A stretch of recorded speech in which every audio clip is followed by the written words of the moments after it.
இங்க நம்ம ஹீரோயோட மாமியார் சமைச்சிட்டு இருப்பாங்க. அப்ப நம்ம ஹீரோயினுக்கு மேல மேல வேலை கொடுத்துட்டே இருப்பாங்க. இதை பார்த்த ஹீரோ உடனே வந்து தன்னோட வைஃபுக்கு ஹெல்ப் பண்ண ஆரம்பிக்கிறாரு. சிங்க்ல பாத்திரம் இருக்கத பாக்குறாரு.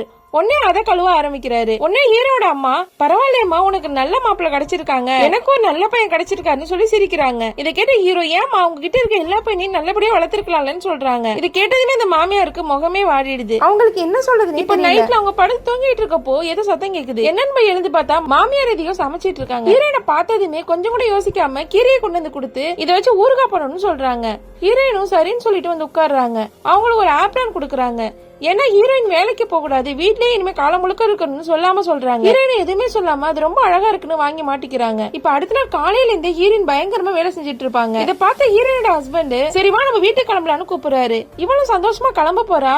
அப்ப காலிங் பெல் அடிக்கிற சத்தம் கேக்குது. யாருன்னு பார்த்தா ஹீரோயினோட நாத்தனார் வந்திருப்பாங்க. ஹீரோயினுக்கு தெரிஞ்சு போச்சு இதுக்கு மேல நம்ம வீட்டுக்கு போக முடியாதுன்னு.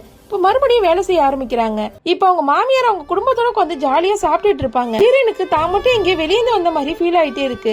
இப்ப ஹீரோயினோட மாமியார் இன்னும் கொஞ்சம் கேக் ரெடி பண்ணி அதுல கொஞ்சம் சாக்லேட்ஸ் எல்லாம் போடுன்னு சொல்றாங்க. இவ்வளவு நேரம் அமைதி அந்த ஹீரோயினோட அம்மா மாதிரி பேச ஆரம்பிக்கிறாங்க. நீங்க மட்டும் உங்க பொண்ணு கூட இருக்கீங்க, நான் என் பொண்ணு கூட இருக்க வேணாமா, அவளை எப்பதான் வீட்டுக்கு அனுப்புவீங்கன்னு பேசுறா. இது கேட்டதுமே அந்த மாமியாருக்கு ஒண்ணுமே புரியல.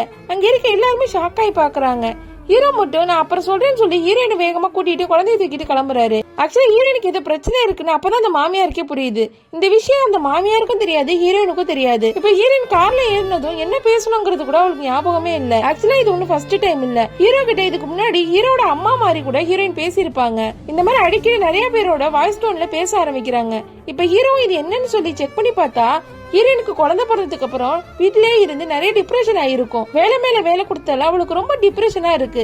அதனாலதான் இந்த மாதிரி ரியாக்ட் பண்ண ஆரம்பிக்கிறா. இது எவ்வளவு பெரிய பிரச்சனைங்கிறது ஹீரோவுக்கு அப்பதான் புரிய வருது. நீங்களோ இல்ல உங்களுக்கு தெரிஞ்சவங்களோ இந்த மாதிரி டிப்ரெஷனை ஃபேஸ் பண்ணி இருந்தா ஒரு கமெண்ட் பண்ணிட்டு போங்க. உங்களுக்கு இந்த வீடியோ பிடிச்சிருந்தா லைக் பண்ணுங்க. இந்த மாதிரி வீடியோஸ் பார்க்க மறக்காம நம்ம சேனலை சப்ஸ்கிரைப் பண்ணுங்க.